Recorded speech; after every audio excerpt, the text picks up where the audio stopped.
السلام علیکم ورحمۃ اللہ وبرکاتہ۔ عالم اسلام کے مسلمانوں کے لیے ایک زبردست خوشخبری۔ شہر حیدرآباد کی مشہور و معروف دینی اقامتی ہمہ وقتی درسگاہ جامعہ انواریہ کے زیر اہتمام قرآن مجید کی تفسیر کے علاوہ احادیث شریفہ و فقہ کی مشہور و معروف معتبر و مستند صحاح ستہ کو ملا کر جملہ 25 کتابوں کی ویڈیو ریکارڈنگ کا سلسلہ شروع ہو چکا ہے۔ اسی کی ایک سنہری کڑی جامع ترمذی شریف کا درس بھی ہے، جو الحمدللہ سلسلہ وار جاری ہے۔ بیات شیخ المشائخ حضرت سید محمد عبد القدیر الحسینی المعروف نورانی پاشا رحمۃ اللہ علیہ، بانی و فاؤنڈر جامعہ انواریہ و باب العلم انواریہ ایجوکیشنل سوسائٹی حیدرآباد۔ سب سے پہلے عربی عبارت پڑھی جائے گی، حدیث شریف کا ترجمہ کیا جائے گا اور مختصر سی تشریح بیان کی جائے گی تاکہ احادیث شریفہ کا منشا اور مقصد سمجھ میں آئے اور ہم آسانی کے ساتھ احکام شریعت پر عمل پیرا ہو سکیں۔ اللہ تعالیٰ سے دعا ہے کہ وہ ہم کو سننے اور سنانے سے زیادہ احکام شریعت پر عمل کرنے کی توفیق عطا فرمائے، آمین۔ حدیث نمبر 2920، ابواب الاستئذان والآداب، اجازت طلب کرنے کا بیان چل رہا ہے، آداب بھی بتائے جا رہے ہیں ضمن میں، اسی کی یہ غالباً 5ویں نشست ہے۔ حدیث نمبر 2920 سے ہم آغاز کر رہے ہیں۔ بسم اللہ الرحمن الرحیم۔ باب ما جاء فی کراہیۃ لبس المعصفر للرجال۔ حدثنا عباس بن محمد البغدادی حدثنا اسحاق بن منصور حدثنا اسرائیل عن ابی یحییٰ عن مجاہد عن عبد اللہ بن عمرو قال مر رجل وعلیہ ثوبان احمران فسلم علی النبی صلی اللہ علیہ وسلم فلم يرد علیہ النبی صلی اللہ علیہ وسلم السلام۔ هذا الحديث حسن غريب من هذا الوجه، ومعنى هذا الحديث عند أهل العلم أنه كره لبس المعصفر ورأوا أن ما صبغ بالحمرة بالمدر أو غير ذلك فلا بأس به إذا لم يكن معصفرا۔ زرد رنگ کے کپڑے پہننے کی ممانعت، یعنی زعفران سے جو کپڑے رنگے ہوئے ہیں ایسے کپڑے پہننا منع ہے۔ حضرت عبداللہ بن عمر رضی اللہ عنہ سے روایت ہے، فرماتے ہیں ایک شخص جس پر 2 سرخ کپڑے تھے، لال کپڑے پہنا ہوا تھا، بالکل ڈارک کلر کے تھے، نبی کریم صلی اللہ علیہ وسلم کے پاس سے گزرا وہ شخص، اس نے آپ کو سلام کیا لیکن آپ صلی اللہ علیہ وسلم نے سلام کا جواب نہیں دیا۔ علماء کے نزدیک اس حدیث کا مطلب اور مفہوم یہ ہے کہ نبی کریم صلی اللہ علیہ وسلم نے زعفران سے رنگے ہوئے لباس کو ناپسند فرمایا۔ علماء کے نزدیک سرخ مٹی وغیرہ سے رنگ کرنے میں کوئی حرج نہیں، بشرطے کہ زعفران سے رنگا ہوا نہ ہو۔ کیسے کپڑے پہننا چاہیے اور کیسے لباس کو، کیسے کلر کو حضور اکرم صلی اللہ علیہ وسلم نے پسند نہیں فرمایا، اس کا ذکر کر رہے ہیں۔ اور اس حدیث شریف سے یہ بھی معلوم ہوتا ہے کہ اگر کوئی خلاف شرع کام کر رہا ہے تو اس سے دشمنی، نفرت، عداوت صرف اللہ کے لیے ہونا چاہیے، اس وجہ سے ہونا چاہیے کہ وہ شرعی احکام کے خلاف عمل کر رہا ہے، جیسا کہ حضور اکرم صلی اللہ علیہ وسلم نے اس شخص کے سلام کا جواب نہیں دیا کیونکہ آپ نے اس شخص پر زعفران سے رنگا ہوا کپڑا آپ نے دیکھا تھا جو آپ کو پسند نہیں ہے، یعنی شریعت میں زعفران سے رنگے ہوئے کپڑے پہننا منع ہے، اسی وجہ سے آپ نے اس شخص کے سلام کا جواب نہیں دیا۔ حدیث نمبر 2921۔ کیا تعلیم ہے؟ یعنی اگر کوئی شخص فاسق ہے، فاجر ہے اور خلاف شرع یا خلاف شریعت کوئی کام کر رہا ہے، کوئی عمل کر رہا ہے تو ایسے شخص کو سلام نہیں کرنا چاہیے جی۔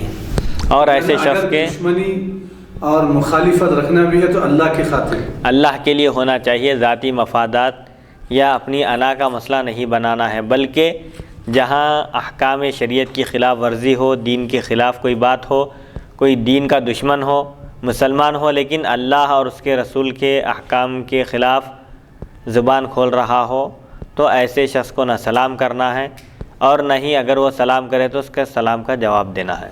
مفتی صاحب، یہ جو اجازت طلب کرنے کے بارے میں جو آپ فرما رہے ہیں مفتی صاحب کہ اگر کسی سے ظاہری طور پر تو جو ہے ہمارا مطلب ہمارے اپنے ذاتی مفادات اس سے جو ہے معلوم ہو رہے ہیں لیکن وہ مسئلہ بھی دین کا ہے جی، جیسے لڑکا لڑکی راضی ہیں جی اور لڑکی اپنی مرضی سے کسی لڑکے سے وہ لڑکی جو ہے نکاح کی ہو تو ایسی صورت میں جو ہے نکاح کرنے کے بعد خاندان کے لوگ جو ہے نا مطلب یہ طریقہ نہیں ہے، ایسا نہیں ہے، ویسا نہیں ہے، یہ کہتے ہوئے لڑکا لڑکی کو جدا کر دیتے ہیں نکاح ہونے کے بعد۔ جی، جدا کرنے کے بعد جو ہے پھر یہ کہتے ہیں کہ بھائی خاندان کے لیے ہم کیا جو ہے تعلیم دے رہے ہیں، اگر ایسا نکاح ہو جائے تو ہماری لڑکیاں بھی ایسا ہی نکاح کریں گے، ایسا ہی شادی کریں گے، جبکہ خاندان میں اس سے پہلے کئی ایسے واقعات ہو چکے ہیں۔ جی، لیکن اس واقعے کو دلیل بناتے ہوئے، کیونکہ وہ دوسرے خاندان کا بچہ ہے، یہ ہمارے خاندان کی بچی ہے اور ہمارے خاندان کی بچی کو دوسرے خاندان کا بچہ جو ہے کر لیا ہے، تو یہ لوگ اپنی انا کا جو ہے میٹر اس کو بنا لیتے ہیں، اور بنانے کے بعد جو ہے میاں بیوی کو جدا کر دیتے ہیں، الگ کر دیتے ہیں۔ تو اب ان سے اگر کوئی شخص جو لڑکے والے ہیں، تو لڑکے والے جو لڑکی والوں کے جو رشتہ دار ہیں، جو لوگ ہیں جو جدا کرا دیے ہیں میاں بیوی کو، تو یہ محض یہ لوگ جو ہے حلال کام، جائز کام ہونے کے بعد یہ لوگ جو ہے اس سے متفق نہیں ہوئے، بلکہ تانا دیے اور تکلیف پہنچائے، ایذا پہنچائے، ذہنی تکلیف، دلی تکلیف، قلبی تکلیف پہنچائے، اور پھر میاں بیوی کو الگ کرا دیے۔ تو یہ چیز خلاف شرع ہونے کی وجہ سے ہم ان سے ناراض ہو کر اگر سلام نہیں کرتے ہیں تو کیا یہ شرعاً جائز ہے؟ اب اس میں دیکھیے، جہاں احکام شریعت کی خلاف ورزی ہوتی ہو، کسی سے محبت بھی ہو تو اللہ کے لیے، اور اگر کسی سے دشمنی اور نفرت ہو تو وہ بھی اللہ کے لیے ہونا ہے، اس میں ذاتی اغراض، دنیاوی مفادات کا شائبہ نہیں ہونا چاہیے، دنیاوی اغراض اور مفادات وابستہ نہیں ہونا چاہیے۔ بس اصل خلاصہ کلام یہ ہے کہ اس حدیث کو ہم سے جو ہم کو تعلیم مل رہی ہے، جو درس حاصل ہو رہا ہے، جو نصیحت ہم کو مل رہی ہے، وہ یہی ہے کہ جو شخص شریعت کے احکام پر عمل کرنے سے پیچھے ہٹ رہا ہو، علانیہ فسق و فجور کا مرتکب ہو، گناہ کر رہا ہو، یا جو شریعت میں جو چیز جائز نہیں ہے وہ کام علانیہ کر رہا ہو، ناجائز، تو ایسے شخص کے سلام کا جواب دینا نہیں ہے، اور نہ ہی ایسے شخص کو سلام کرنا ہے۔ تو بہرحال اب جو بھی معاملات ہوں، چاہے وہ اختلافات ہوں یا کسی بھی طرح کا معاملہ، اس میں اللہ کی خوشنودی کو پیش نظر رکھنا ہے۔ ہم جو بھی کام کریں اللہ کے لیے کریں، کسی سے محبت بھی ہو تو اللہ کے لیے، اور کسی سے نفرت بھی ہو تو اللہ کے لیے، کسی کو عطا کریں تو بھی اللہ کے لیے، اور کسی کو نہ دیں، روک دیں، کسی کو عطا نہ کریں تو وہ بھی اللہ کے لیے ہونا چاہیے۔ اس حدیث میں یہ تعلیم ہے، یہ تعلیم ہے۔ کوئی کسی کو عطا کر رہا ہے تاکہ اس کو سخی داتا کہا جائے، اس کے گن گائے جائے، اس کی تعریف کی جائے اور اس کے خطبے پڑھے جائیں، یہ مقصد ہو تو اس کا عطا کرنا بیکار ہے۔ عطا کر رہا ہے محض اس لیے کہ اللہ اس سے راضی ہو جائے۔ کسی کو نہیں دے رہا ہے، کیوں؟ اس کو عطا کرنے کے بعد، دینے کے بعد وہ نیکی کے کاموں میں اس کا استعمال کرنے کے بجائے اس کا غلط استعمال کر رہا ہے، شراب پی رہا ہے، یا کوئی حرام چیز خرید کر کھا رہا ہے، یا فلم دیکھ رہا ہے، گناہ کے کاموں میں استعمال کر رہا ہے، اس کے ذریعے مدد لے رہا ہے، تو اس کو پھر نہیں دینا چاہیے۔ دینا اور نہیں دینا یہ دونوں بھی اللہ کے لیے ہونا ہے۔ جیسا کہ حضرت سیدنا ابوبکر صدیق رضی اللہ عنہ، جب حضرت عائشہ صدیقہ رضی اللہ عنہا پر تہمت لگائی گئی تو اس وقت آپ کے ایک غالباً کوئی رشتہ دار تھے یا کچھ، بہرحال جو تنگ دست تھے، غریب تھے، اور حضرت سیدنا ابوبکر صدیق رضی اللہ عنہ ان کی کفالت کرتے تھے، ان پر صدقہ اور خیرات کرتے تھے، ان کی مدد کیا کرتے تھے۔ لیکن جب معلوم ہوا کہ تہمت لگانے والوں میں وہ بھی شامل ہیں تو آپ قسم کھا لیے تھے کہ اب ان کو نہیں دیں گے۔ تو اللہ تعالیٰ فرمایا کہ معاف کر دینا سب سے بہتر ہے، اچھا ہے۔ الا تحبون ان یغفر اللہ لکم، کیا تم نہیں چاہتے کہ اللہ بھی تم کو بخش دے؟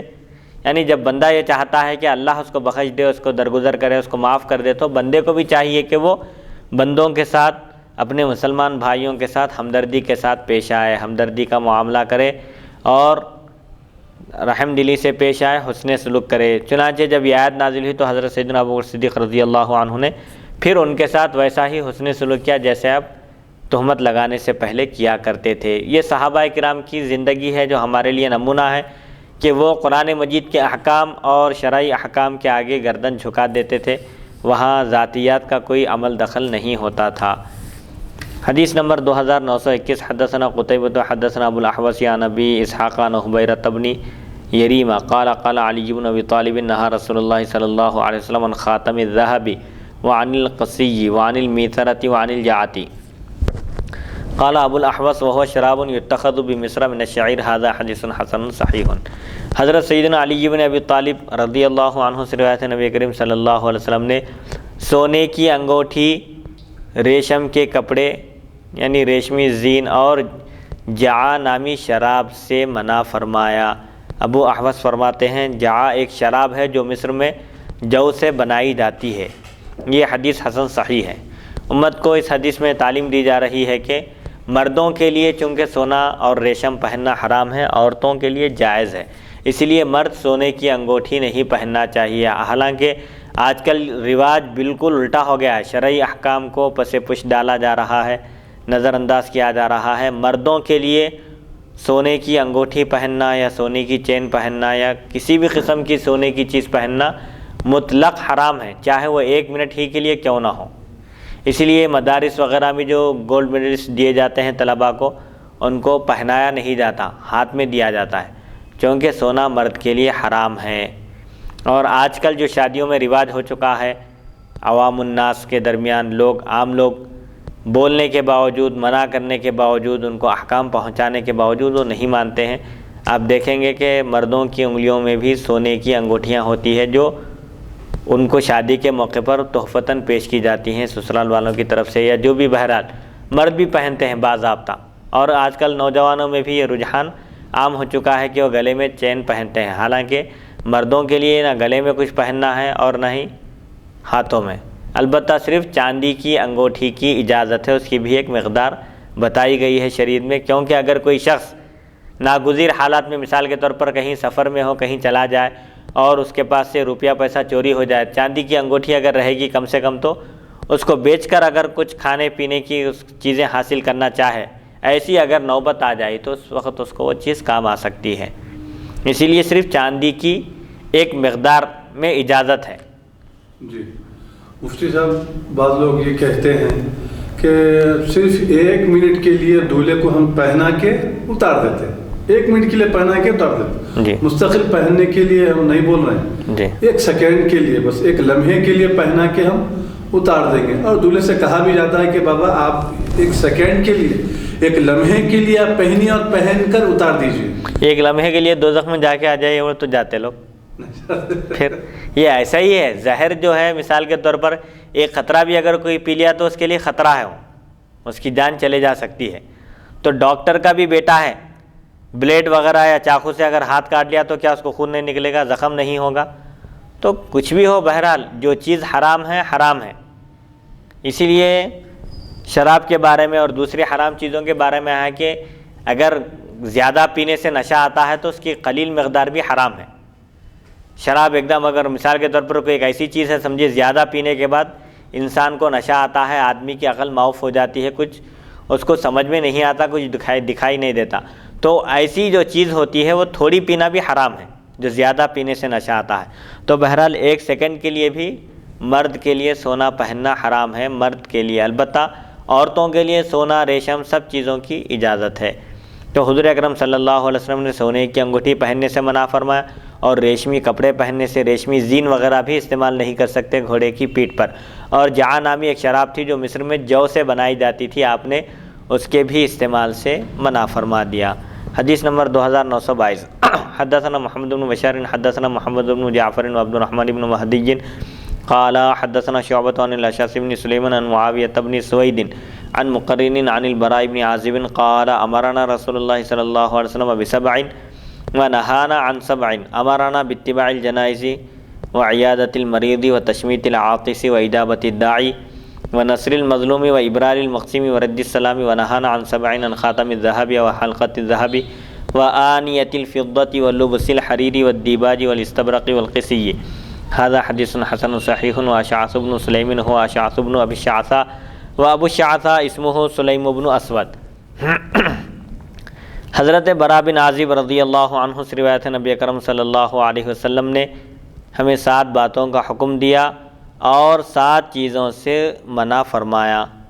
7 باتیں جن کے کرنے کا حکم دیا گیا وہ کیا ہے؟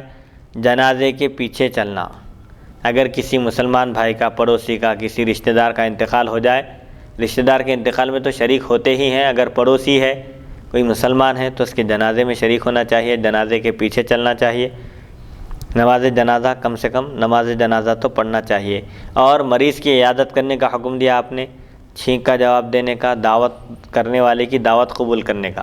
اگر کوئی دعوت دے مسلمان بھائی تو اس کی دعوت قبول کرنا چاہیے، بشرطے کہ اس کی روزی حلال ہو۔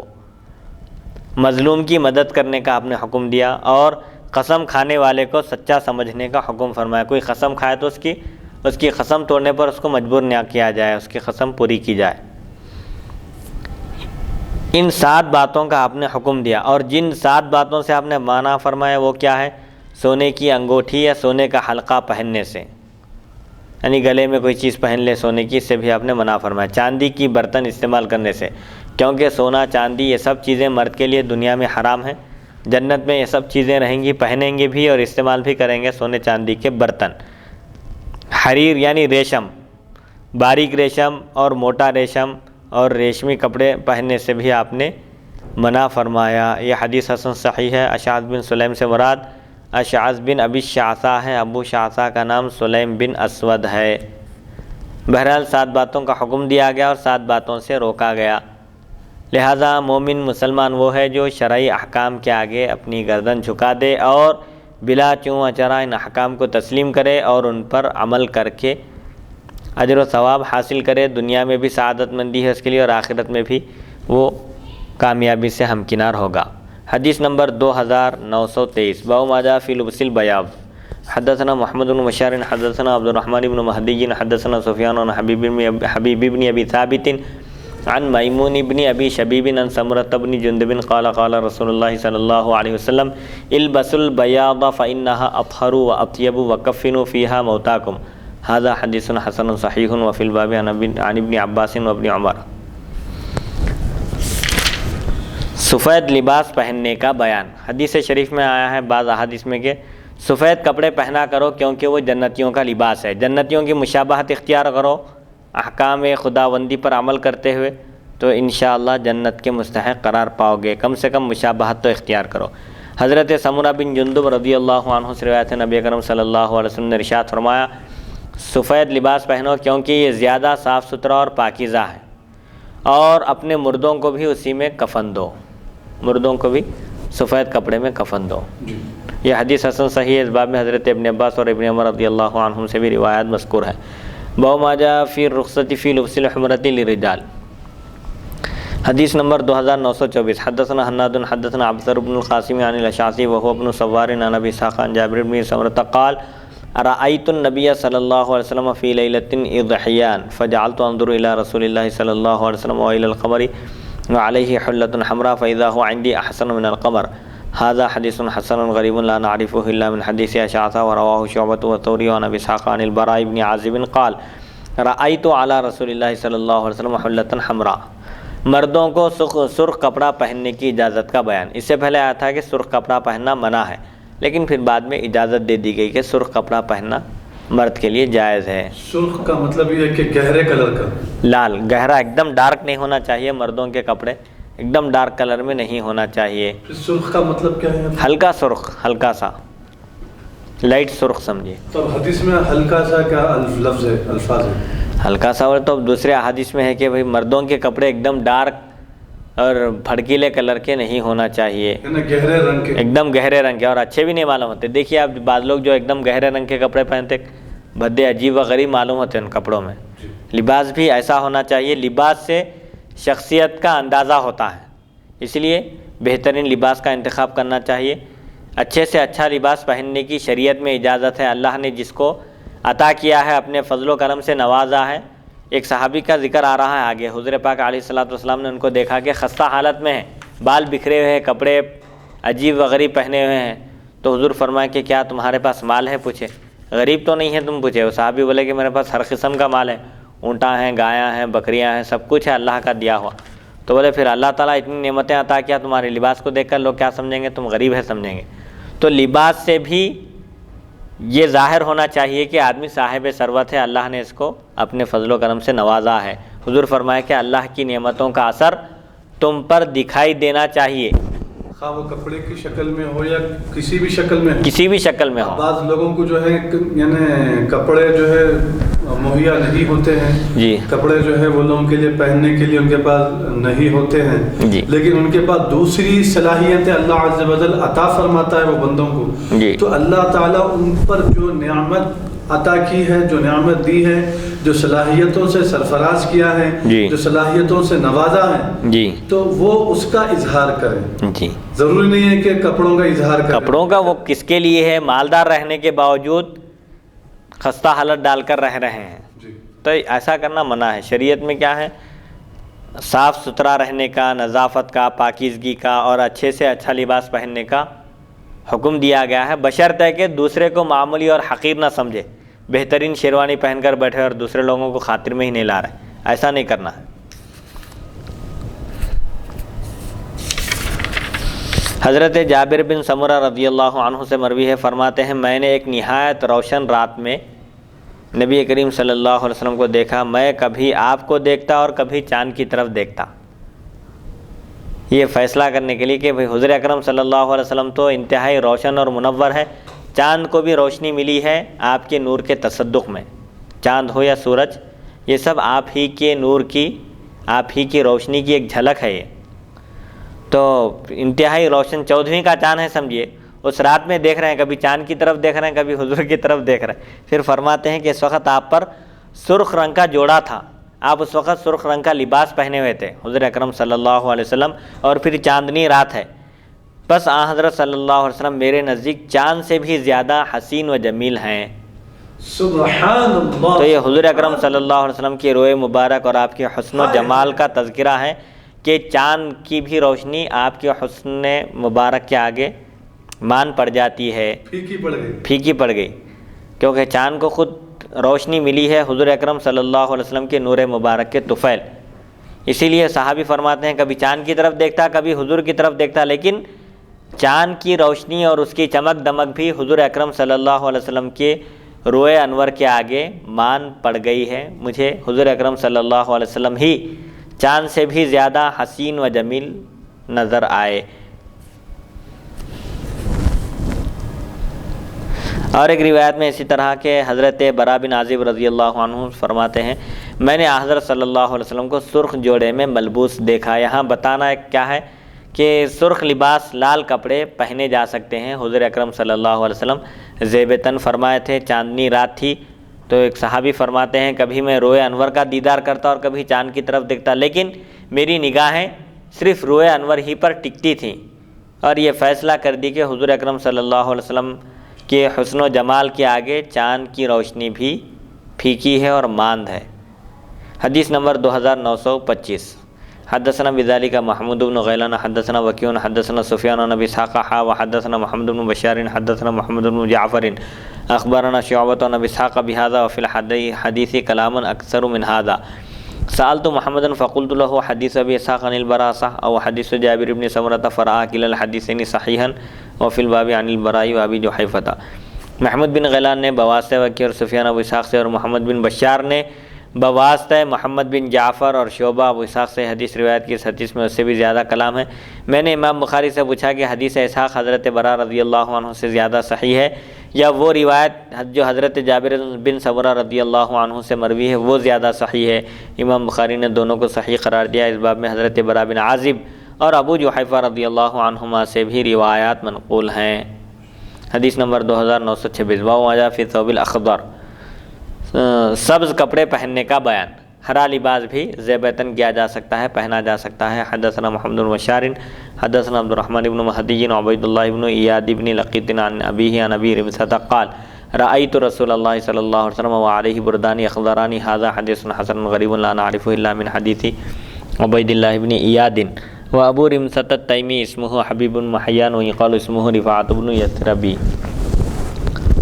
حضرت ابو رمثہ رضی اللہ عنہ فرماتے ہیں میں نے نبی اکرم صلی اللہ علیہ وسلم کو دیکھا اس حال میں کہ آپ پر 2 سبز چادریں تھیں.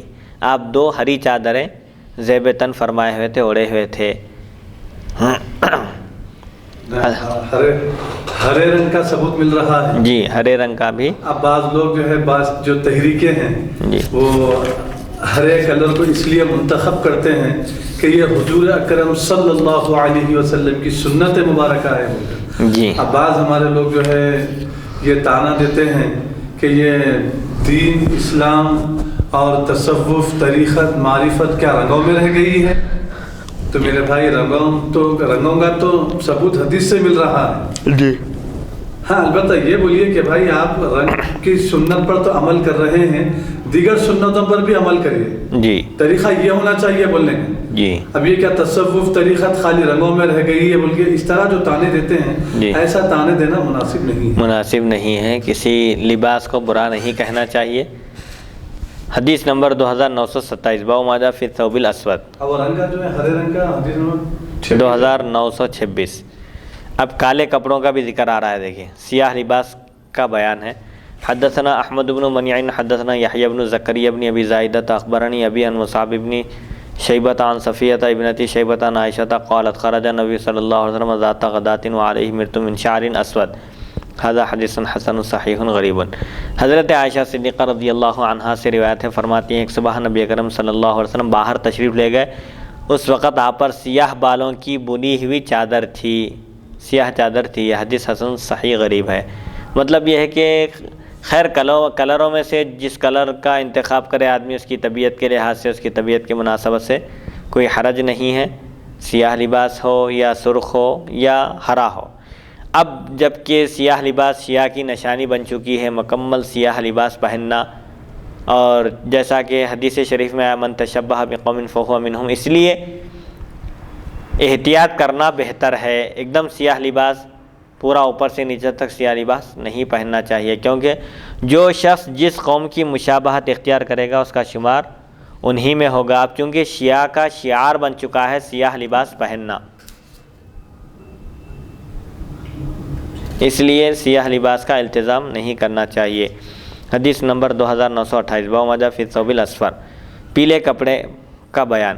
حدثنا عبد بن حمید حدثنا عفان بن مسلم الصفار ابو عثمان حدثنا عبداللہ بن حسان انہ حدثته جدتاه صفیۃ بنت علیبۃ او دحیبۃ بنت علیبۃ حدثتاه عن قبلۃ بنت مخرمۃ وکانتا ربیبتیہا وقیلت جدت ابیہما امہ انہا قالت قدمنا علی رسول اللہ صلی اللہ علیہ وسلم فذکرت الحدیث بطولہ حتی جاء رجل وقد ارتفعت الشمس فقال السلام علیک یا رسول اللہ فقال رسول اللہ صلی اللہ علیہ وسلم وعلیک السلام ورحمۃ اللہ وعلیہ تعنی النبی صلی اللہ علیہ وسلم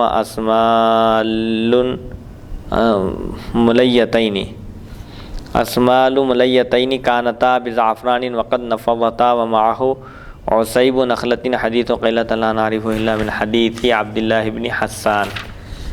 حضرت قیلہ بنت مخرمہ رضی اللہ عنہا سے روایت ہے، فرماتی ہیں ہم نبی اکرم صلی اللہ علیہ وسلم کی خدمت میں حاضر ہوئے. اس کے بعد طویل حدیث بیان کی اور آخر میں فرمایا یہاں تک کہ ایک شخص آیا، اس وقت سورج بلند ہو چکا تھا. اس نے عرض کیا السلام علیکہ یا رسول اللہ صلی اللہ علیہ وسلم. نبی کریم صلی اللہ علیہ وسلم نے فرمایا وعلیکہ السلام ورحمۃ اللہ. آپ کے بدن پر زعفران سے رنگے ہوئے دو پرانے بغیر سلے ہوئے کپڑے تھے جن کا رنگ ہلکا پڑ چکا تھا، اور آپ کے دست مبارک میں کھجور کی ایک چھوٹی سی شاخ تھی. بتانا مقصد یہ ہے کہ حضور اکرم صلی اللہ علیہ وسلم نے پیلا لباس بھی زیب تن فرمایا. ایک چادر اوڑھے ہوئے تھے آپ جو سلی ہوئی نہیں تھی، زعفران سے رنگی ہوئی تھی، اور پرانی چادر تھی جس کا رنگ بھی تقریباً ہلکا ہو چکا تھا، مان پڑ چکا تھا، ایک دم ڈارک نہیں تھا. حدیث نمبر 2929 باب ما جاء فی کراہیۃ التضعفر والخلوق للرجال. حدثنا قتيبة حدثنا حماد بن زيد وحدثنا اسحاق بن منصور حدثنا عبد الرحمن بن مهدي عن حماد بن زيد عن عبد العزيز بن صهيب عن انس بن مالك قال نهى رسول الله صلى الله عليه وسلم عن التضعفر للرجال. هذا حديث حسن صحيح. وروى شعبة هذا الحديث عن اسماعيل بن علية عن عبد العزيز بن صهيب عن انس ان النبي صلی اللہ علیہ وسلم نہا عن التضعفر. مردوں کو زعفران اور خلوق منع ہے. خلوق ایک قسم کی خوشبو ہے جو استعمال کرنا مردوں کے لیے منع ہے. حضرت انس بن مالک رضی اللہ عنہ سے روایت ہے نبی کریم صلی اللہ علیہ وسلم نے مردوں کو زعفران لگانے سے منع فرمایا. یہ حدیث حسن صحیح ہے. شعبہ نے یہ حدیث بواس سے اسماعیل بن علیہ اور عبدالعزیز بن صہیب حضرت انس رضی اللہ عنہ سے روایت کی کہ رسول اکرم صلی اللہ علیہ وسلم نے زعفران لگانے سے منع فرمایا. زعفران سے رنگنے سے آپ نے منع فرمایا. حدیث نمبر 2930 حدثنا بذلك عبد الله بن عبد الرحمن حدثنا آدم عن شعبة قال ومعنى كراهية التزعفر للرجال أن يتزعفر الرجل يعني أن يتطيب به. ہم سے یہ حدیث عبداللہ بن عبد الرحمن نے بواسطہ آدم شعبہ سے بیان کی اور فرمایا کہ زعفران کی ممانعت کا مطلب اور مفہوم کیا ہے. زعفران کی ممانعت کا مطلب اور مفہوم یہ ہے کہ مردوں کو زعفران کی خوشبو لگانا منع ہے، اس سے روکا گیا ہے. تزعفر کے معنی زعفران کی خوشبو لگانا. حدیث نمبر 2931 حدثنا محمود بن غیلان حدثنا ابو داود الطیالسی عن شعبۃ عن عطاء بن صائب قال سمعت ابا حفص بن عمر يحدث عن يعلى بن مرة ان النبي صلى الله عليه وسلم ابصر رجلا متخلقا قال اذهب فاغسله ثم لا تعود. هذا حديث حسن وقد اختلف بعضهم في هذا الاسناد عن عطاء بن صائب قال قال علي قال يحيى بن سعيد من سمع من عطاء بن صائب قديما فسماعه صحيح وسماع شعبة وسفيان من عطاء بن صائب صحيح إلا حديثين عن عطاء بن صائب عن زازان قال شعبة سمعتهما منهم بآخره يقال إن عطاء بن صائب كان في آخر عمره قد ساء حفظه وفي الباب عن عمار وابي موسى وانس. حضرت یعلا بن مرہ رضی اللہ عنہ سے روایت نبی کریم صلی اللہ علیہ وسلم نے ایک شخص کو خلوق کی خوشبو لگائے دیکھا. ایک قسم کی خوشبو ہے، وہ خوشبو لگایا ہوا تھا ایک شخص. تو آپ صلی اللہ علیہ وسلم نے فرمایا جاؤ اور اس کو دھو ڈالو اور آئندہ کے لیے یہ خوشبو نہ لگانا. یہ حدیث حسن ہے. بعض محدثین نے اس سند میں عطا بن صائب پر اختلاف کیا. علی کہتے ہیں یحییٰ بن سعید نے فرمایا جس نے عطا بن صائب سے شروع میں سنا ان کا سماع صحیح ہے، درست ہے. شعبہ اور سفیان کا سماع بھی عطا بن صائب سے درست ہے سوائے ان دو حدیثوں کے جو بواسطہ عطا بن صائب زازان سے مروی ہیں. شعبہ کہتے ہیں میں نے یہ دو روایتیں ان کی آخری عمر میں ان سے سنی ہیں جبکہ ان کا حافظہ ٹھیک نہیں رہا، خراب ہو چکا تھا. اس باب میں حضرت عمار، ابو موسیٰ اور انس رضی اللہ عنہم سے بھی روایات مذکور ہیں. یہ محدثین کے اصول ہے کہ عام طور پر جب نوجوان رہتے ہیں اور بچپن کا معاملہ ہوتا ہے تو حافظہ قوی رہتا ہے، تیز رہتا ہے. لیکن جیسے جیسے بڑھاپا طاری ہوتا ہے، بڑھاپے کی طرف جب انسان رواں دواں ہوتا ہے تو آہستہ آہستہ اس کا دماغ بھی کمزور ہونے لگتا ہے. جو چیزیں ابتدا میں یاد رکھ سکتا تھا انسان اب وہ یاد رکھنے کی صلاحیت قابلیت نہیں رکھتا. اسی لیے ایک راوی کے بارے میں کلام کرتے ہیں، کہتے ہیں کہ ان سے جو ان کی ابتدائی عمر میں، پختہ عمر میں جو حدیثیں سنی گئی تھی وہ بالکل صحیح ہے، درست ہے. البتہ اخیر عمر میں بوڑھے ہونے کے بعد ان کا حافظہ چونکہ ٹھیک نہیں تھا، اس لیے ظاہر بات ہے حافظہ اگر پختہ نہیں رہا تو آدمی بیان کرے گا تو اس میں کمی زیادتی بھول چک ہو سکتی ہے. اس لیے وہ دو روایتیں بھی بیان کر دیے جو ان کی آخری عمر میں سنے تھے. لیکن دیگر صحابہ سے تو بھی روایتیں ہیں ان کے علاوہ. ہاں یہ صحابہ کے بارے میں کوئی کلام نہیں ہے. کلام جو شروع ہوتا ہے، جرح جو ہوتی ہے، تنقید، جو ریمارک جو کیا جاتا ہے، صحابہ ریمارک سے بالا تر ہے، اسی لیے محفوظ ہیں. ان کی شخصیت پر کوئی انگلی نہیں اٹھا سکتا. اگر کوئی ایسا انگلی اٹھائے یا ان کو برا بھلا کہے تو وہ بدعتی ہے، بلکہ بعض صورتوں میں کفر تک پہنچ جاتے ہیں لوگ ایسا کرنے سے. اسی لیے حضور اکرم صلی اللہ علیہ وسلم نے صحابہ کے معاملے میں خاص طور پر امت کو ڈرایا ہے اور آگاہ کیا ہے کہ صحابہ سے محبت حضور کی محبت کی وجہ سے ہے، اور صحابہ سے نفرت اگر کوئی کرے گا تو اس کا مطلب یہ ہے کہ وہ حضور سے نفرت کرتا ہے، نعوذ باللہ من ذالک. اسی لیے صحابہ کی جو ذات ہے، شخصیتیں ہیں صحابہ کی، وہ تنقید سے بالا تر ہیں، ان پر تنقید نہیں کی جا سکتی. تنقید کا جو سلسلہ شروع ہوتا ہے صحابہ کے بعد، تابعین، تابعین جو اب تابعین کے نام سے موسوم ہو کر جو گمراہ عقیدے پھیلا رہے ہیں ان پر تنقید کی جائے گی اور ان کا پورا بیک گراؤنڈ دیکھا جائے گا، ان کا کردار اور ان کی پوری شخصیت سامنے آئے گی. اس کے بعد حکم لگایا جائے گا کہ ان سے جو روایت آئی ہے وہ قبول کی جائے گی یا نہیں. تو بہرحال وہ ایک راوی پر کلام ہوا تھا تو حافظہ خراب ہونے کی وجہ سے ان کی آخر عمر میں جو دو حدیثیں سنی گئی ہیں ان پر اعتبار نہیں کیا جا سکتا. تو خلاصہ کلام یہ ہے کہ خلوق نام کی ایک خوشبو ہے جو مردوں کے لیے درست نہیں ہے، مردوں کو اس کا استعمال جائز نہیں ہے. اسی لیے ایک صحابی کو دیکھے، ایک شخص کو حضور اکرم صلی اللہ علیہ وسلم وہ خوشبو لگائے ہوئے تھے تو فوراً آپ نے اس کو دھو ڈالنے کا حکم دیا اور فرمایا کہ آئندہ کبھی ایسی خوشبو نہیں لگانا. حدیث نمبر 2932 باب ما جاء في كراهية الحرير والديباج. حدثنا احمد بن منيع حدثنا اسحاق بن يوسف الازرق حدثني عبد الملك بن ابي سليمان حدثني مولى اسماء عن ابن عمر قال سمعت عمر يذكر ان النبي صلى الله عليه وسلم قال من لبس الحرير في الدنيا لم يلبسه في الاخره. وفي الباب عن علي وحذيفه وانس وغير واحد قد ذكرناه في كتاب اللباس. هذا حديث صحيح وقد روي من غير وجه عن عمر ومولى اسماء ابنت ابی بکر صدیق اسمہ عبداللہ ویکن ابا عمر وقد روا عنہ عطاء بن ابی رباح وعمر بن دینار۔ حریر و دیباج پہننے کی ممانعت۔ ریشم کا لباس مرد کے لیے دنیا میں حرام ہے، جو دنیا میں ریشم کا لباس پہنے گا وہ آخرت میں اس سے محروم رہے گا، یعنی جہنم میں جائے گا اور اپنے گناہ کی سزا، اپنے کیے کی سزا بھگتنے کے بعد پھر جنت میں داخل ہوگا، لیکن پہلے مرحلے میں داخل نہیں ہوگا، کیونکہ ریشم مرد کے لیے دنیا میں حرام ہے، آخرت میں اس کے لیے جنت میں جائز ہے۔ حضرت ابن عمر رضی اللہ عنہما فرماتے ہیں میں نے حضرت عمر رضی اللہ عنہ سے سنا، نبی کریم صلی اللہ علیہ وسلم نے ارشاد فرمایا جس نے دنیا میں حریر یعنی ریشمی کپڑا پہنا قیامت کے دن اسے نہیں پہنے گا، یعنی قیامت کے دن اس سے محروم رہے گا، جنت میں اول مرحلے میں داخل ہونے والوں میں اس کا شمار نہیں ہوگا۔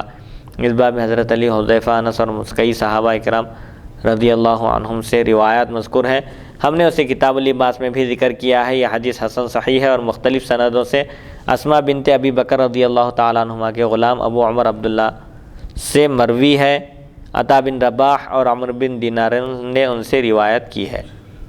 حدیث نمبر 2933 حدثنا قتیبۃ حدثنا لیث عن ابی ملیکۃ عن المسور بن مخرمۃ ان رسول اللہ صلی اللہ علیہ وسلم قسم اقبیۃ ولم يعط مخرمۃ شیئا فقال مخرمۃ یا بنی انطلق بنا الی رسول اللہ صلی اللہ علیہ وسلم قال فانطلقت معه قال ادخل فدعه لي فدعوته له فخرج النبي صلی اللہ علیہ وسلم وعليه قباء منها فقال خبأت لك هذا قال فنظر إليه فقال رضي مخرمة هذا حديث حسن صحيح وابن ابی ملیکۃ اسمہ عبداللہ بن عبید اللہ بن ابی ملیکۃ۔ قباؤں کی تقسیم۔ قبا ایک چادر ہوتی تھی جو اوڑھی جاتی تھی، وہ چادریں حضور اکرم صلی اللہ علیہ وسلم نے صحابہ کرام کے درمیان تقسیم فرمائی تھی۔ حضرت مسور بن مخرمہ رضی اللہ عنہ سے روایت ہے نبی کریم صلی اللہ علیہ وسلم نے قباؤں کی تقسیم فرمائی اور حضرت مخرمہ رضی اللہ عنہ کو کچھ عطا نہیں کیا، سب کو آپ نے عطا فرمایا، ان کو نہیں دیا۔ حضرت مخرمہ نے اپنے صاحبزادے سے فرمایا بیٹے مجھے نبی کریم صلی اللہ علیہ وسلم کی خدمت میں لے چلو۔ وہ فرماتے ہیں میں ان کو ساتھ لے کر چلا، انہوں نے فرمایا اندر جاؤ اور حضور اکرم صلی اللہ علیہ وسلم کو میرے لیے بلا کر لاؤ۔ فرماتے ہیں میں حضور اکرم صلی اللہ علیہ وسلم کو بلا لایا، آپ پر ایک قبا تھی، ایک چادر تھی جو آپ اوڑھے ہوئے تھے۔ آپ نے فرمایا اے مخرمہ میں نے تمہارے لیے یہ اٹھا کر رکھی تھی جو تم کو اس وقت نہیں عطا کی، اب دے رہا ہوں۔ راوی کہتے ہیں حضرت مخرمہ رضی اللہ عنہ نے حضور اکرم صلی اللہ علیہ وسلم کی طرف دیکھا تو آپ نے فرمایا مخرمہ راضی ہو گئے۔ یہ حدیث حسن صحیح ہے۔ ابن ابی ملیکہ کا نام عبداللہ بن عبید اللہ بن ابی ملیکہ ہے۔ عام طور پر فطری اعتبار سے کوئی اگر جنگ میں شریک ہو یا کسی چیز میں حصہ لے، فتوحات حاصل ہوں، کامیابی ہو، اس کے بعد پھر مال آئے یا کوئی چیز آئے اور سب کے درمیان تقسیم ہو اور ایک ایسے شخص کو اس میں نہ دی جائے جو اس میں برابر کا حصے دار ہے، تو فطری طور پر انسان کو تکلیف ہوتی ہے۔ ایسا شاید وہ محسوس کیے تھے، حضور اکرم صلی اللہ علیہ وسلم کی خدمت میں حاضر ہوئے اپنے بیٹے کے ساتھ اور حضور اکرم صلی اللہ علیہ وسلم کو طلب کیے۔ شاید ہو سکتا ہے کہ وہ بوڑھے ہو گئے تھے یا کوئی عذر تھا، حضور اکرم صلی اللہ علیہ وسلم باہر تشریف لائے، ان سے ملاقات کیے اور فرمایا کہ یہ جو قبا میں جو اڑا ہوا چادر یہ میں نے تمہارے لیے رکھی ہے۔ تو اس کے بعد فرمایا کہ اب میں دیکھ رہا ہوں کہ مخرمہ راضی ہو گئے ہیں، خوش ہو گئے ہیں۔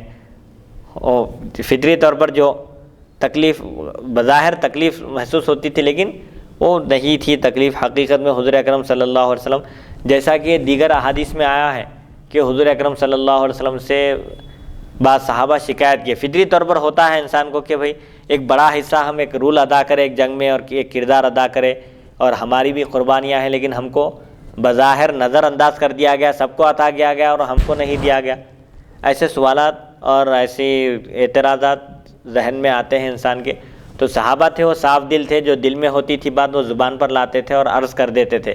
تو صحابہ نے عرض کیا تو حضور فرمائے کبھی میں کسی کو عطا کرتا ہوں اور کسی کو عطا نہیں کرتا، تو میں جس کو عطا نہیں کرتا وہ میرے نزدیک اس شخص سے زیادہ محبوب ہوتا ہے جس کو میں عطا کرتا ہوں۔ سبحان اللہ سبحان۔ اسی لیے اہل بیت اطہار کو دیکھیں، حضور پوری دنیا کے ساتھ جو سخاوت کا معاملہ کیے، لیکن جب حضرت فاطمہ رضی اللہ عنہا کام کرتے کرتے جب تھک جاتی تھی، حضرت علی رضی اللہ عنہ نے عرض کیا کہ فاطمہ رضی اللہ عنہا کا کام بڑھ گیا ہے، بغلوں میں باگرے آ گئے تھے بی بی فاطمہ رضی اللہ عنہ جی، تو اتنی محنت کرتے تھے، لیکن غلاموں کا جو سلسلہ عطا فرمانے کا تھا حضور کا سب کو عطا فرمایا۔ حضرت علی فاطمہ رضی اللہ عنہ سے فرمایا کہ حضور اکرم صلی اللہ علیہ وسلم کے پاس غلام باندیا آئے ہوئے ہیں، تم بھی جا کر ایک آدھ غلام یا ایک باندی مانگ کر لا لو تاکہ کام میں سہولت ہو، گھر کے کاموں میں تمہارا ہاتھ بٹائے وہ لوگ۔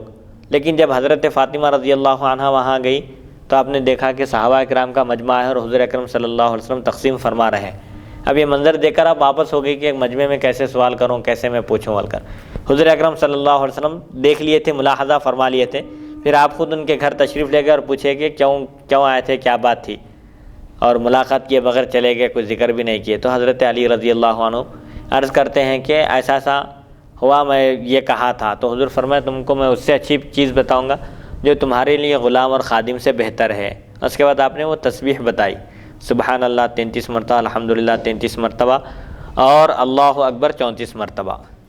تو جو لوگ محبوب ہوتے ہیں، مقرب ہوتے ہیں، ان کے لیے یہ چاہتے ہیں کہ بھئی دنیا میں اگر ان کو دیا جائے تو آخرت میں جو مدارج ہیں، جو مرتبے ہیں، اللہ کے پاس جو مقام و مرتبہ ہے، فقر و فاقے سے جو مقام و مرتبہ انسان حاصل کر سکتا ہے وہ دولت سے، مال و دولت سے حاصل نہیں کر سکتا۔ اسی لیے اب وہ صحابی کو عطا نہیں کیے تھے تو حاضر ہوئے خدمت میں۔ حضور اکرم صلی اللہ علیہ وسلم نے جو چادر اوڑھ رکھی تھی وہ چادر ان کو عنایت فرمائی اور فرمایا کہ میں سمجھتا ہوں کہ اب مکرمہ راضی ہو گئے ہیں۔ تو یہ حضور اکرم صلی اللہ علیہ وسلم کی دل جوئی تھی صحابہ کے ساتھ کہ آپ صحابہ کرام رضی اللہ عنہم کا خیال رکھا کرتے تھے اور کسی کو آپ آزردہ ہونے نہیں دیتے تھے، غمگین۔ حدیث نمبر 2934۔ ابھی یہ جو بات حضور صلی اللہ علیہ وسلم ارشاد فرمائے کہ میں جس کو عطا کرتا ہوں اس سے بہتر وہ شخص ہے جس کو میں عطا نہیں کرتا، اس سے بہتر نہیں، مطلب اس کے لیے بہتر ہے وہ، اس لیے کہ دیکھیے کبھی انسانوں میں جو تفاوت ہوتا ہے، تو یہ اسی حدیث میں یہ بات آئی ہے، اس حدیث میں نہیں ہے وہ بات، اور دوسرے احادیث میں آیا ہے کہ بعض لوگوں کو نہیں دینے سے فتنے میں پڑ جاتے وہ لوگ۔ جی اس لیے جن کے دین کی حفاظت مشکل رہتی ہے بغیر مال کے، بغیر دولت کے، حضور اکرم صلی اللہ علیہ وسلم جو عطا فرماتے ہیں ہر ایک شخص کو اس کے نفسیات کے لحاظ سے، اس کو جس چیز کی ضرورت ہے وہ چیز آپ اس کو عطا فرماتے ہیں۔ کوئی نصیحت کے لیے عرض کرتے ہیں تو ان میں جو کمی آپ ملاحظہ فرماتے ہیں اس کمی کی طرف ان کو توجہ دلاتے ہیں۔ جیسا کہ ایک صحابی حضور سے عرض کیے کہ نصیحت فرمائیے، تو حضور 3 مرتبہ بھی فرمائے لا تغضب، غصہ مت ہو، غصے پر کنٹرول کرو، قابو رکھو غصے پر۔ ان کو ضرورت تھی اس بات کی، اس لیے آپ نے ان کو غصہ نہ کرنے کی تاکید فرمائی۔ اور کبھی کسی کو نہیں دینے سے وہ فتنے میں پڑ سکتے ہیں، دل میں مختلف خیالات آ سکتے ہیں اور ان کا ایمان تباہ و غارت ہو سکتا ہے، اسی لیے ان کے ایمان کی حفاظت کی خاطر آپ ان کو عطا فرماتے ہیں۔ اور بعض صحابہ ایسے ہوتے ہیں حضور چاہیں عطا کریں یا عطا نہ کریں، بس حضور کی خوشنودی وہ چاہتے ہیں، حضور کی خوشنودی عطا کرنے میں ہے تو اس پر وہ راضی رہتے ہیں، اور اگر حضور کی خوشی عطا نہ کرنے میں ہے تو اسی پر وہ راضی ہوتے ہیں، وہ صرف اپنے محبوب کی خوشنودی اور رضامندی چاہتے ہیں۔ تو ایسے صحابہ کو حضور اکرم صلی اللہ علیہ وسلم عطا نہیں کرتے تھے، حالانکہ وہ حضور اکرم صلی اللہ علیہ وسلم کو محبوب ہوتے تھے بہت، اس کے باوجود عطا نہیں کرتے تھے، حکمت ہوتی تھی اس کے پیچھے بھی۔ حدیث نمبر 2934۔ باب ما جاء ان اللہ یحب ان یرا اثر نعمته علی عبده۔ حدثنا الحسن بن محمد الزعفرانی حدثنا عفان بن مسلم حدثنا حمام عن قتادة عن عمرو بن شعيب عن أبيه عن جده قال قال رسول الله صلى الله عليه وسلم إن الله يحب أن يرى أثر نعمته على عبده وفي الباب عن أبي الأحوص عن أبيه وعمران بن حسين بن مسعود هذا حديث حسن۔ یہ بیان اس حکم کا جو آیا ہے کہ اللہ تعالیٰ اپنے بندے پر اپنی نوازش کا اثر دیکھنا پسند کرتا ہے۔ حضرت عمرو بن شعیب بوا سے والد اپنے دادا سے روایت کرتے ہیں، نبی کریم صلی اللہ علیہ وسلم نے فرمایا اللہ تعالیٰ کو پسند ہے کہ بندے پر اپنی نعمتوں کا اثر دیکھے۔ اس باب میں حضرت ابو احوص بوا سے والد عمران بن حسین اور ابن مسعود رضی اللہ عنہم سے بھی روایات مذکور ہیں۔ یہ حدیث حسن ہے۔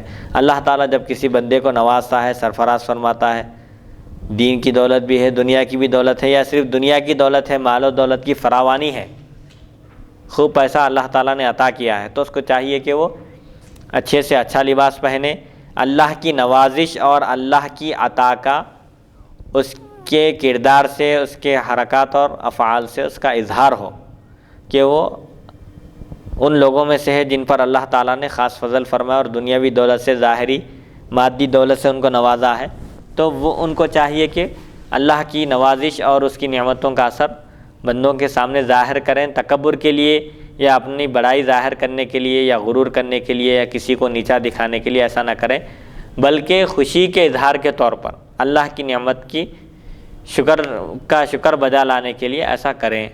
حدیث نمبر 2935 باب ما جاء فی الخف الاسود حدثنا حناد حدثنا وکیع عن دلہم بن صالح عن حجیر بن عبد اللہ عن ابن بریدۃ عن ابیہ ان النجاشی اہدی للنبی صلی اللہ علیہ وسلم خفین اسودین ساذجین فلبسهما ثم توضأ ومسح عليهما هذا حديث حسن انما نعرفه من حديث دلہم ورواه محمد بن ربیعۃ عن دلہم۔ سیاہ موزے پیتابے جو ہوتے تھے، خفین کا بیان ہے یہ سیاہ موزے جو نجاشی نے حضور اکرم صلی اللہ علیہ وسلم کی خدمت میں بطور تحفہ بھیجا تھا۔ حضرت بریدہ رضی اللہ ابن ابی بریدہ رضی اللہ عنہ سے روایت ہے، نجاشی نے جو حبشہ کا بادشاہ تھا نے نبی کریم صلی اللہ علیہ وسلم کے لیے سیاہ رنگ کے 2 سادے موزے بھیجے۔ آپ صلی اللہ علیہ وسلم نے ان کو پہنا، پھر وضو فرمایا اور ان پر مسح کیا۔ یہ حدیث حسن ہم اسے دلہم کی روایت سے پہچانتے ہیں۔ محمد بن ربیعہ نے بھی اسے دلہم سے روایت کیا ہے۔ موضوعوں پر مسح کرنے کا بھی ایک معرکۃ الآراء مسئلہ ہے۔ اہل سنت و جماعت اس پر مسح کرنے کے قائل ہیں، چونکہ خفین پر مسح کرنے کی جو حدیثیں ہیں تقریباً بڑے بڑے 80 صحابہ سے وہ روایت آئی ہے، متواتر حدیث ہے۔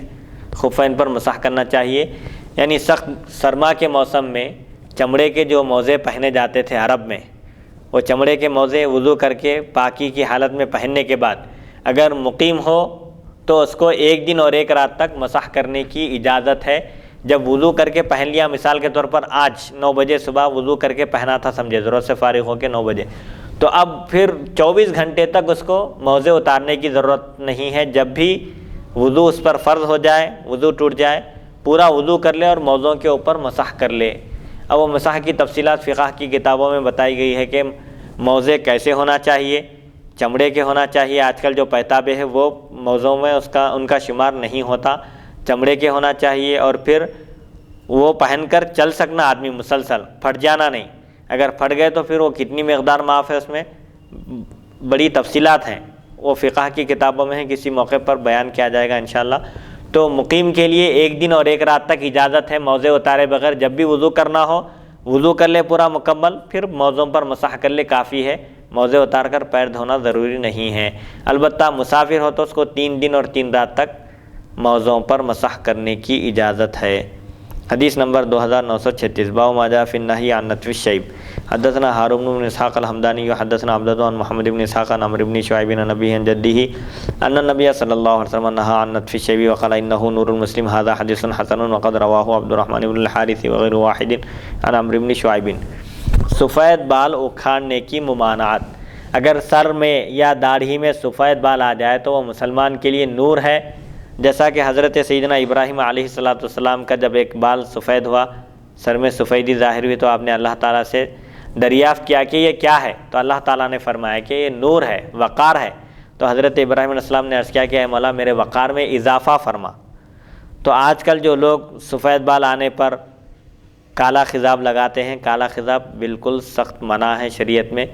مردوں کے لیے مہندی لگائی جا سکتی ہے، کالا خضاب لگا کر بالوں کو کالا کرنے سے آدمی کی عمر کوئی کم نہیں ہوتی اور نہ ہی آدمی نوجوان نظر آتا ہے۔ کالا خضاب استعمال کرنا حرام ہے۔ اسی لیے حدیث میں آیا کہ سفید بڑھاپے کی جو سفیدی ہوتی ہے، سفید بال، وہ اکھاڑنے سے حضور اکرم صلی اللہ علیہ وسلم نے منع فرمایا، اور فرمایا کہ وہ مسلمان کا نور ہے، مسلمان کا وقار ہے۔ حضرت عمرو بن شعیب بواسطہ والد اپنے دادا سے روایت کرتے ہیں کہ نبی کریم صلی اللہ علیہ وسلم نے سفید بال اکھاڑنے سے منع فرمایا اور فرمایا یہ مسلمان کا نور ہے۔ یہ حدیث حسن ہے۔ عبد الرحمن بن حارث اور دوسرے کئی لوگوں نے سے عمرو بن شعیب سے روایت کیا ہے۔ حدیث نمبر 2937 باب ما جاء ان المستشار مؤتمن حدثنا بکر بن حدثنا وکیع عن داود بن ابی عبد اللہ عن ابن جدعان عن جدته عن ام سلمۃ قالت قال رسول اللہ صلی اللہ علیہ وسلم المستشار مؤتمن وفی الباب عن ابن مسعود وابی ہریرہ وابن عمر هذا حدیث غریب من حدیث ام سلمۃ۔ جس سے مشورہ لیا جاتا ہے وہ امانت دار ہوتا ہے، لہذا کسی کو غلط مشورہ نہیں دینا چاہیے۔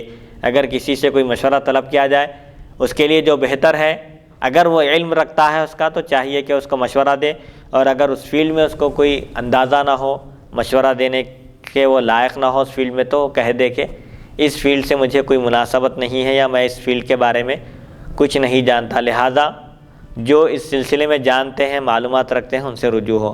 لیکن جس فیلڈ کے بارے میں جانتا ہو اس سے مشورہ کیا جائے تو صحیح مشورہ دینا چاہیے، ورنہ وہ قیامت کے دن پکڑا جائے گا، اس سے مواخذہ ہوگا۔ حدیث حضرت ام سلمہ رضی اللہ عنہ سے روایت ہے، نبی کریم صلی اللہ علیہ وسلم نے ارشاد فرمایا جس سے مشورہ لیا جاتا ہے وہ امین ہوتا ہے، امانت داری کا اس کو مظاہرہ کرنا چاہیے، مشورہ دینے میں خیانت نہیں کرنا چاہیے۔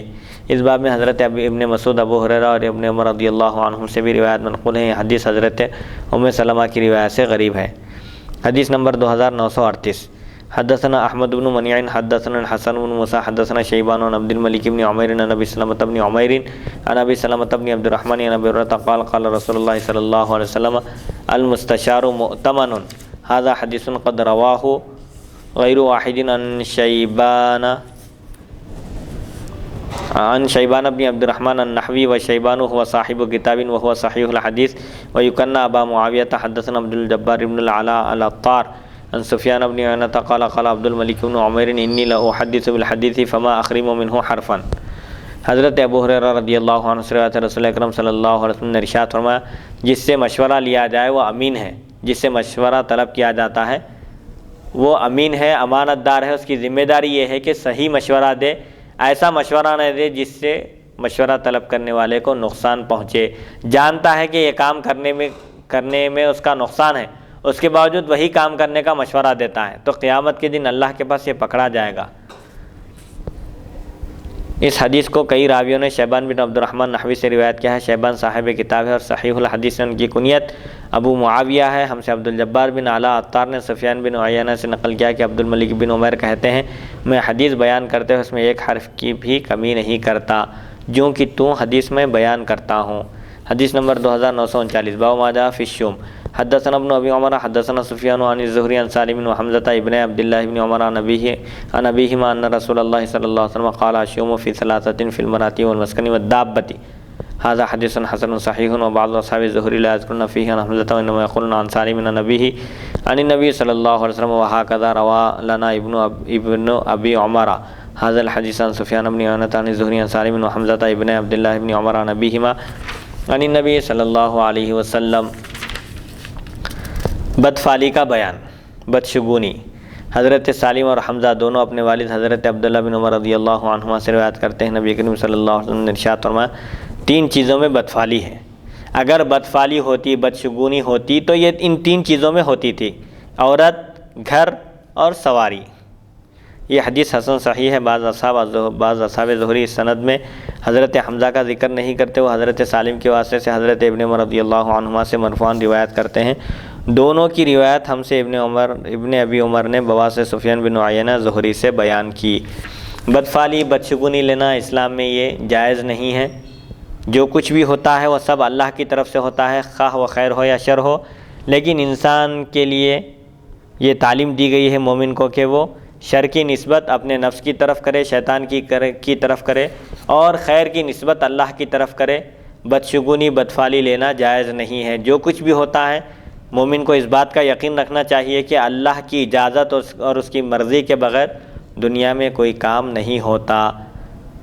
اسی لیے کسی چیز میں بدشگونی، بدفعلی لینا جائز نہیں ہے۔ حضور اکرم صلی اللہ علیہ وسلم جو فرما رہے ہیں یہاں پر فرما رہے ہیں کہ اگر بدشگونی کسی چیز میں ہوتی تو ان 3 چیزوں میں ہوتی تھی۔ جب ان 3 چیزوں میں بدشگونی، بدفعلی لینا جائز نہیں ہے اور بدفعلی ہوتی ہی نہیں ان 3 چیزوں میں، تو دوسرے چیزوں میں بدرجہ اولا نہیں ہوتی۔ حدیث نمبر 2940۔ حدثنا سعید بن عبد الرحمن المخزومی حدثنا سفیان عن الزہری عن سالم عن ابیہ عن النبی صلی اللہ علیہ وسلم نحوہ ولم یذکر فیہ سعید بن عبد الرحمن عن حمزة وروایت سعید اصح لأن علی بن المدینی والحمیدی روایا عن سفیان ولم یروا لنا الزہری هذا الحدیث الا عن سالم عن ابن عمر وروى مالک عن انس هذا الحدیث عن الزہری قال عن سالم وحمزة ابن عبد الله بن عمر عن ابیہما وفی الباب عن سہل بن سعد وعائشة وانس قد روی عن النبی صلی اللہ علیہ وسلم انہ قال ان کان الشوم فی شیء ففی المرأة والدابة والمسکن۔ سعید بن عبد الرحمن مخزومی نے بواسطہ سفیان، زہری اور سالم حضرت ابن عمر رضی اللہ عنہما سے اس کے ہم معنی مرفوع حدیث روایت کی، لیکن سعید بن عبد الرحمن نے انس میں حمزہ کا ذکر نہیں کیا۔ سعید کی روایت زیادہ صحیح ہے کیونکہ علی بن مدینی اور حمیدی دونوں نے سفیان سے روایت کی ہم سے زہری نے بھی حدیث حضرت سالم کے واسطے سے روایت کی، مالک بن انس نے سے زہری سے روایت کرتے ہوئے حمزہ اور سالم دونوں کے واسطے ان کے والد حضرت ابن عمر رضی اللہ عنہما سے مرفوعاً نقل کیا۔ اس باب میں حضرت سہل بن سعد، عائشہ اور انس رضی اللہ عنہم سے بھی روایات منقول ہیں۔ نبی کریم صلی اللہ علیہ وسلم سے مروی ہے، آپ نے فرمایا اگر کسی چیز میں بدفعلی ہو سکتی ہے تو وہ عورت، جانور اور مکان میں ہوتی ہے۔ اگر ہو سکتی بدفعلی، بدشگونی اگر ہوتی تو ان 3 چیزوں میں ہوتی تھی۔ جب ان 3 چیزوں میں بدفعلی نہیں ہے تو اب بدرجہ اولا دوسرے چیزوں میں بدفعلی، بدشگونی نہیں ہے۔ اگر ہوتی بدفعلی تو ان 3 چیزوں میں ہوتی تھی۔ جب اسلام میں ان 3 چیزوں میں بھی نہیں ہے تو پھر کسی چیز میں بھی بدفعلی، بدشگونی لینا درست نہیں ہے، جائز نہیں ہے۔ تو اب یہ بدفعلی، بدشگونی جیسا کہ مثال کے طور پر لوگ کیسا لیتے ہیں، تھوڑا فرمائیے اس میں۔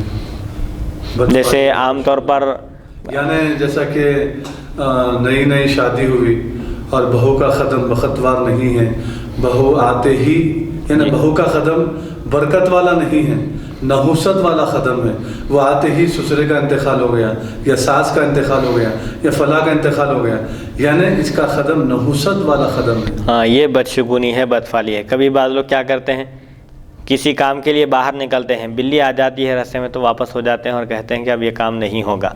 یہ سب بدشگونی، بدفعلی ہے جس کی اسلام میں قطعاً اجازت نہیں ہے۔ جو کام ہونا ہے، جو چیز طے شدہ ہے، اللہ اگر چاہے تو برابر ہو کر رہتی ہے وہ چیز، اور اگر اللہ نہ چاہے تو دنیا کی کوئی طاقت اس کام کو نہیں کر سکتی۔ یہ یقین مومن کے دل میں یہ عقیدہ پختہ ہونا چاہیے کہ اگر اللہ کسی کو فائدہ پہنچانا چاہے اور پوری دنیا نقصان پہنچانا چاہے تو کیا ہوگا؟ وہی ہوگا جو اللہ چاہے گا۔ پوری دنیا مل کر بھی اس کا بال بیکا نہیں کر سکتی، اس کو نقصان نہیں پہنچا سکتی۔ اور اگر اللہ کسی کو نقصان پہنچانا چاہے اور پوری دنیا اس کو فائدہ پہنچانا چاہے تو کوئی دنیا پر نہیں مار سکتی۔ اللہ کی مرضی، اس کی مشیت اور اس کے منشے کے آگے اللہ جو چاہتا ہے وہی ہوتا ہے۔ اللہ کسی کو فائدہ پہنچانا چاہے تو پوری کائنات مل کر روک نہیں سکتی، اور اگر اللہ کسی کو نقصان پہنچانا چاہے تو پوری کائنات مل کر اس کو فائدہ نہیں پہنچا سکتی۔ یہ عقیدہ مضبوط اور مستحکم کرنے کی ضرورت ہے کہ جو کچھ بھی ہوتا ہے اللہ کی مرضی سے ہوتا ہے، اللہ جو چاہتا ہے وہی ہوتا ہے۔ بندہ اپنی مرضی کو اللہ کی مرضی میں فنا کر دے تو اس کو کسی چیز کا غم نہیں ہوگا۔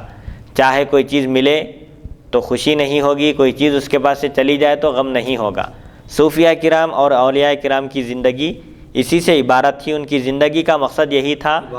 عبارت کا مطلب یہ ہے کہ ان کی زندگی کے ہر گوشے میں، زندگی کے ہر لمحے میں اللہ کی خوشنودی کو وہ لوگ اہمیت دیتے تھے، اور اپنی خوشی اور اپنی مرضی کو انہوں نے اللہ کی مرضی میں فنا کر دیا تھا۔ اسی لیے ایک بزرگ نے فرمایا تھا کہ بارش میری مرضی سے ہوتی ہے، سورج میری مرضی سے نکلتا ہے، اور دنیا کے بڑے بڑے کام میری مرضی سے ہوتے ہیں۔ تو ایک شخص نے عرض کیا، حضرت آپ بہت بڑا دعویٰ کر رہے ہیں، کیا بات کر رہے ہیں آپ؟ یہ تو اللہ کی شان ہے۔ سورج اس کے حکم سے نکلتا ہے، بارش اس کے حکم سے ہوتی ہے، یہ نباتات جو اگتے ہیں، یہ فصل جو ہوتی ہے، اناج جو ہوتا ہے، یہ سب اللہ کی مرضی سے ہوتے ہیں، آپ کیا بن رہے ہیں؟ تو حضرت فرمائیں کہ ارے میاں، ہماری مرضی کبھی ہماری مرضی رہی، جو اس کی مرضی ہے وہی ہماری مرضی ہے۔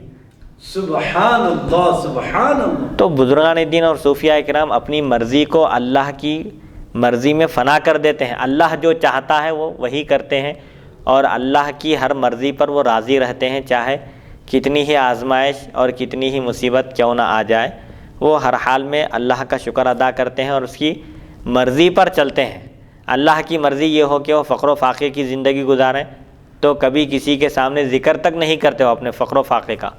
اسی لیے ایک آیت کی تفسیر میں محدثین مفسرین نے لکھا ہے کہ قرآن کی ایک آیت ہے، فَمِنْهُمْ ظَالِمٌ لِنَفْسِهِ وَمِنْهُمْ مُقْتَصِدٌ وَمِنْهُمْ سَابِقٌ بِالْخَيْرَاتِ بِإِذْنِ اللَّهِ، یعنی اللہ تعالیٰ نے بعض بندوں کو، اپنے بندوں میں سے بعض بندوں کو منتخب کر لیا ہے اور ان کو کتاب کا وارث بنا دیا، کتاب کے اسرار اور علوم ان پر کھول دیا اللہ تعالیٰ نے۔ ان میں سے بعض بندے وہ ہیں جنہوں نے اپنے نفس پر ظلم کیا۔ تو یہاں پر مفسرین لکھتے ہیں کہ نفس پر ظلم کرنے سے مراد یہ ہے کہ جو بندے مصیبت جب نازل ہوتی ہے، ان پر آزمائش آتی ہے تو جزا فضا کرتے ہیں، وہ لوگ مراد ہیں، شکوہ شکایت کرتے ہیں۔ وَمِنْهُمْ مُقْتَصِدٌ، اور ان میں سے بعض بندے وہ ہیں جو میانہ روی اختیار کرتے ہیں۔ وہ کون ہیں؟ اس سے مراد وہ ہیں جو مصیبت آنے پر، آزمائش آنے پر صبر کا مظاہرہ کرتے ہیں، صبر کا دامن مضبوطی سے تھام لیتے ہیں، کسی کے سامنے شکوہ شکایت نہیں کرتے۔ اور وسابقون بالخیرات، اور اللہ کی اجازت سے، اللہ کے حکم سے نیکیوں میں آگے نکل جانے والے، آگے بڑھ جانے والوں سے مراد وہ لوگ ہیں جو جب آزمائش آتی ہے تو صبر نہیں بلکہ آزمائش سے لذت حاصل کرتے ہیں۔ سبحان اللہ، سبحان تو اللہ۔ آزمائش آتی ہے تو عام بندوں کا یہ حال ہوتا ہے کہ وہ واویلا مچاتے ہیں، جزا فضا کرتے ہیں، صبر کا مادہ ہی نہیں ہوتا۔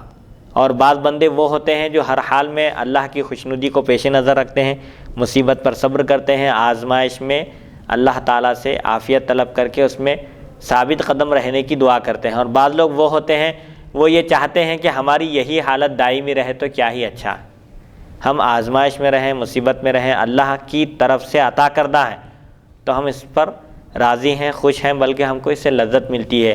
جیسا کہ محبوب الہی حضرت نظام الدین اولیاء رحمۃ اللہ علیہ کا واقعہ ہے کہ آپ کے والد کا انتقال ہو گیا بچپن میں، ابھی آپ بہت چھوٹے تھے، 5 سال کی عمر کے تھے آپ کی والدہ محنت مزدوری کر کے آپ کے لیے روٹی پانی غذا کا اہتمام کرتے تھے۔ کبھی کچھ انتظام نہ ہوتا اور آپ والدہ سے کھانا طلب کرتے، بھوک لگ رہی ہے کھانا چاہیے، تو والدہ فرماتی تھی کہ بیٹے آج ہم اللہ کے مہمان ہیں۔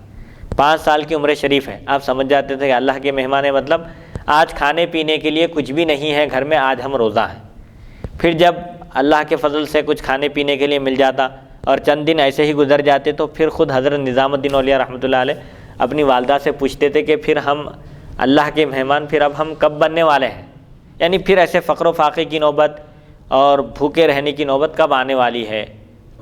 تو یہ بزرگان دین کا معاملہ تھا، ان کی مرضی اللہ کی مرضی ہوتی تھی اور وہ لوگ اللہ کی تقدیر پر، اللہ کے فیصلے پر ہر حال میں راضی رہتے تھے۔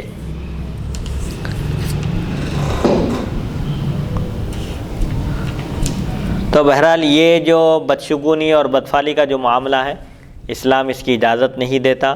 بدشگونی بدفعلی لینا، کسی کو منحوس سمجھنا، کسی وقت کو منحوس سمجھنا یا کسی دن کو منحوس سمجھنا، یہ قطعاً درست نہیں ہے۔ محدث دکن حضرت سیدنا عبداللہ شاہ صاحب قبلہ رحمۃ اللہ علیہ اپنی ایک تصنیف میں آپ لکھتے ہیں کہ لوگ کہتے ہیں فلاں گھڑی منحوس ہے، لیکن میں کہتا ہوں انسان جس وقت اللہ کے ذکر سے غافل ہو جائے وہی گھڑی اس کے لیے منحوس ہے، اگرچہ کہ وہ متبرک مقدس دن ہو۔ جمعہ کا دن ہے اور ایک انسان غافل ہے جمعہ کی نماز سے، دن مبارک ہے، لیکن ذکر الہی سے جو وقت انسان کا غفلت میں گزرتا ہے اس کے لیے وہی وقت منحوس ہے، وہی وقت نامبارک ہے۔ تو بہرحال قصور اس میں اپنا ہے، ہم کو اہتمام کرنا چاہیے، کسی چیز پر الزام دینے کے بجائے اپنے آپ کی اصلاح کی کوشش کرنی چاہیے۔ اللہ تعالیٰ کی توفیق اور اس کی مدد سے الحمدللہ آج حدیث نمبر 2920 سے ہم شروع کیے تھے، الحمدللہ حدیث نمبر 2940 تک پہنچے ہیں۔ اللہ تعالیٰ سے دعا ہے کہ وہ ہم کو سننے اور سنانے سے زیادہ احادیث شریفہ پر عمل کرنے کی توفیق عطا فرمائے۔ وصلی اللہ تعالیٰ علی خیر خلقہ سیدنا محمد و آلہ و صحبہ اجمعین والحمدللہ رب العالمین۔